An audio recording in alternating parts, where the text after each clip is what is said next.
note to self. I don't care how much the walk behind diamond grinder costs to rent.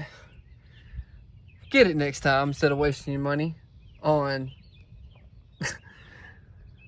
trying to do it the cheaper way, which literally I just found out I could have rented a walk behind diamond grinder, at least a small one, for $173.